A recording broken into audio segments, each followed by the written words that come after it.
Hello parents. तो मैं आज आपको समझाऊंगा आपको मैथ्स के क्वेश्चन का जर्नल कैसे मेंटेन करना है। तो उसके लिए आपको एक कॉपी लेना है, जो मैथ्स का बॉक्स शेप वाला कॉपी लेना है। ठीक है। ये क्यों लेना है? क्योंकि इससे चीज़ें काफ़ी ऑर्गेनाइज रहेंगी। ठीक है, आप रूल भी ले सकते हो, बट आई वुड रेकमेंड आप ये वाला लो, बॉक्स वाला। ठीक है।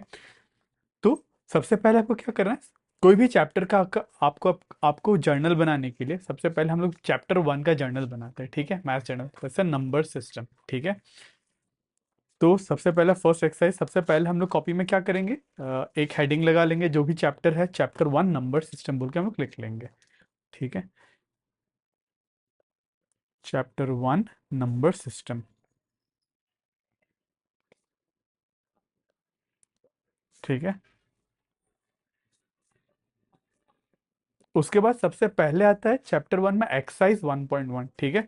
तो हम लोग लिख लेंगे एक्सरसाइज 1.1। आप दूसरे कलर के पेन भी यूज कर सकते हो। ठीक है। तो मैं एक्सरसाइज लिखने के लिए मैं ब्लैक पेन यूज कर लेता हूँ, या फिर आप सेम कलर भी यूज कर सकते हो। ठीक है। एक्सरसाइज 1.1। ठीक है। अब अब देखो, बुक में एक्सरसाइज 1.1 में कितने क्वेश्चन है और उससे पहले कितने एग्जाम्पल्स, आपको एग्जाम्पल भी लिखना है। ठीक है। जैसे कि यह है एक्सरसाइज 1.1। ठीक है। तो एक्सरसाइज 1.1 से पहले दो एग्जाम्पल्स भी है, ध्यान रखना, एग्जाम्पल 1 और एग्जाम्पल 2। ठीक है। तो एक्सरसाइज 1.1 के लिए मैं लिखूंगा एग्जाम्पल 1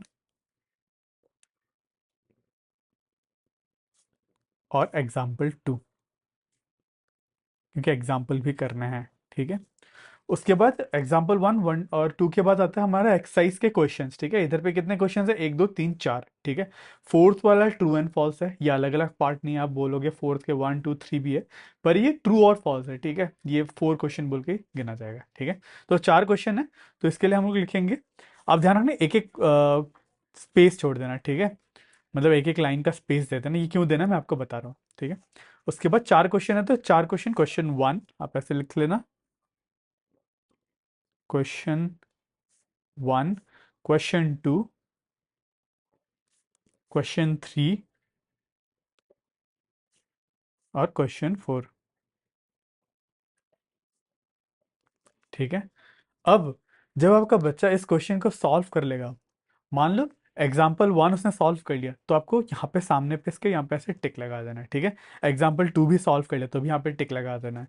ठीक है। क्वेश्चन नंबर 1, अब एक्सरसाइज से क्वेश्चन नंबर 1 उसने सॉल्व कर लिया, तो भी आपको टिक लगाना है। ऐसे 2 कर लिया तो भी टिक लगाना है, 3 कर लिया तो भी टिक लगाना है। ठीक है। ऐसे आपको टिक लगाते जाना है। ठीक है।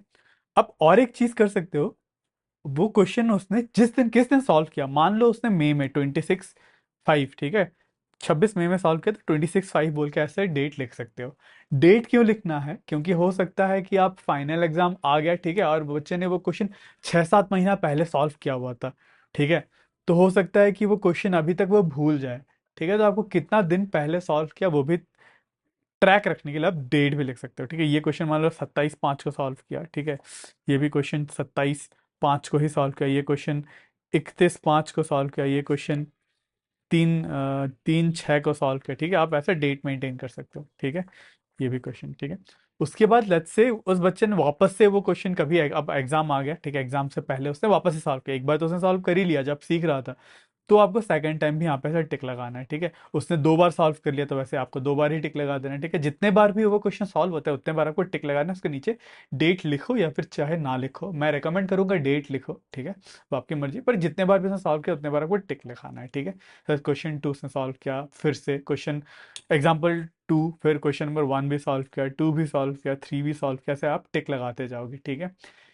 रेकमेंडेड है एग्जाम से पहले, फाइनल एग्जाम से पहले कोई भी क्वेश्चन एटलीस्ट 2 बार क्वेश्चन सॉल्व किए हुए होने चाहिए। ठीक है। अगर उसने बच्चे ने सारे क्वेश्चन बुक के कम से कम 2 बार सॉल्व कर लिया, तो उसके मिनिमम 70s तो आएगा ही आएगा। ठीक है। पर अगर उसने 3 बार सॉल्व कर लिया, तो उसके 80s के ऊपर गारंटीड आएगा। ठीक है। आपका गोल ये होना चाहिए एटलीस्ट 3 बार सारे क्वेश्चन सॉल्व करे। 3 बार ना हो पाए तो एटलीस्ट 2 बार सॉल्व किए हुए होने चाहिए। ठीक है। ये था एग्जाम्पल 1.1। ठीक है। आप सिमिलर वे में एग्जाम्पल 1.2 भी कर सकते हो। एक नया पेज ओपन कर लो, यहाँ पे हम लोग हेडिंग लगा लेते हैं, सेकंड एक्सरसाइज आपकी बार 1.2 बोल के। ठीक है। Next exercise 1.2। एक्सरसाइज 1.2, ठीक है। सेम वे में वो एक्सरसाइज 1.2 में उससे पहले कितने एग्जाम्पल आपको वो भी देखना है, ठीक है। बस क्वेश्चंस ही नहीं, एग्जाम्पल्स भी करने हैं, ठीक है। यहाँ पे दो एग्जाम्पल है, एग्जाम्पल 3 और एग्जाम्पल 4। तो हम यहाँ पे लिख लेंगे एग्जाम्पल 3 और एग्जाम्पल 4।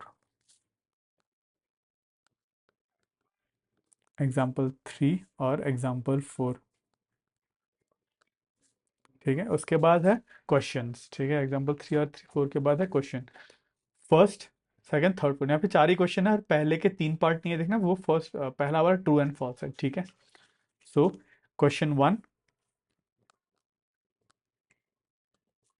क्वेश्चन 2, क्वेश्चन 3, फिर क्वेश्चन 4, ठीक है। आपको ऐसे एग्जाम एक्सरसाइज 1.2 के भी आपको ऐसे जर्नल बनाना है मैथ्स का। फिर आता है एग्जाम्पल एक्सरसाइज 1.3। मैं एक्सरसाइज 1.3 करके दिखाऊंगा क्योंकि इसमें बहुत सारे क्वेश्चंस है, ठीक है, और उसके पार्ट्स है, इसको कैसे करना है, ठीक है। अब एक्सरसाइज 1.3 हेडर लगाता हूँ, एक्सरसाइज 1.3। अब इसमें देखो 1.3 से पहले एग्जाम्पल कितने हैं, फाइनल 10 है, 10 तक कहाँ से शुरू है, एग्जाम्पल 5 से 10 होगा, ठीक है। हाँ, एग्जाम्पल 5 से लेके एग्जाम्पल 10 तक है, तो मैं सारे ये लिख लेता हूँ, एग्जाम्पल 5 से लेके एग्जाम्पल 10। एग्जाम्पल 5, ठीक है। एग्जाम्पल 6, एग्जाम्पल 7, एग्जाम्पल 8, एग्जाम्पल 9, ठीक है। एग्जाम्पल 10 तक है, ठीक है। उसके बाद आता है एक्सरसाइज के क्वेश्चन। अब एक्सरसाइज में भी एक्सरसाइज, अब देखो वन में टोटल 6 पार्ट है, ठीक है। तो इसके लिए मैं नया पेज ले लूंगा, ठीक है। मैं इसके लिए अब जब पार्ट वाले क्वेश्चन आ जाता है उसमें आपको क्या करना है, जैसे कि अब क्वेश्चन 1 लिखना है, यहाँ पे लिखा क्वेश्चन 1, ठीक है। क्वेश्चन 1 के कितने पार्ट है, 6 पार्ट है, तो 6 पार्ट को अलग अलग करके लिखना है, part 1, part 2, part 3, part 4, part 5, part 6, ठीक है। तो एक्सा क्वेश्चन नंबर 1 के टोटल 6 पार्ट, ठीक है। आप ऐसे इसको डिवाइड करोगे। वैसे ही क्वेश्चन नंबर 2 के कितने पार्ट है, कोई पार्ट ही नहीं है, बस क्वेश्चन ही है, ठीक है। तो इसमें सीधा आप लिख सकते हैं क्वेश्चन 2, ठीक है। सेम में क्वेश्चन 3 के 3 पार्ट है, ठीक है। तो मैं क्वेश्चन 3 में 1 2 3, तो क्वेश्चन 3 पार्ट 1, पार्ट 2 और पार्ट 3, ठीक है। 3 पार्ट में मैंने डिवाइड कर दिया क्वेश्चन नंबर 3 को, ठीक है। 1 2 3। वैसे 4 के कोई भी पार्ट नहीं है, 5 के कोई भी पार्ट नहीं है, 6 7 8, क्वेश्चन नंबर 8 तक कोई पार्ट नहीं है, मैं सीधा ऐसा लिखूंगा क्वेश्चन 4, क्वेश्चन 5, ठीक है, क्वेश्चन 6, क्वेश्चन 7, क्वेश्चन 8, फिर क्वेश्चन 8, ठीक है। इनके कोई पार्ट नहीं है। उसके क्वेश्चन नंबर 9 के classify the following as rational irrational, ठीक है। इसके 5 पार्ट है, तो क्वेश्चन 9 के लिए भी मैं सेम वे में 5 पार्ट में डिवाइड कर लेता हूँ। तो हेडिंग लगा था क्वेश्चन 9, ठीक है। इसको 5 पार्ट में, पार्ट 1, पार्ट 2, पार्ट 3, पार्ट 4, फिर पार्ट 5, ऐसे आप मैं 5 पार्ट में डिवाइड कर सकता हूँ, ठीक है। आई होप आपको क्लियर है, ठीक है, कैसे जर्नल बनाते हैं, ठीक है। चैप्टर 1 का मैंने एक्सरसाइज 1.3 तक बना के दिखा दिया। आप सेम कॉन्सेप्ट यूज करके बाकी के भी सब कुछ बना सकते हो, ठीक है। जब भी कोई बच्चा कोई भी सॉल्व करता है, लेट्स से क्वेश्चन नंबर 3 का फर्स्ट पार्ट उसने सॉल्व किया, आप यहाँ पे टिक लगा दो, कब उसने सॉल्व किया, डेट नीचे लिख दो। सपोज आज जब भी करा 24/7 में उसने सॉल्व किया था, ऐसे आप नीचे डेट लगा दो, ठीक है। आई होप आपको क्लियर है।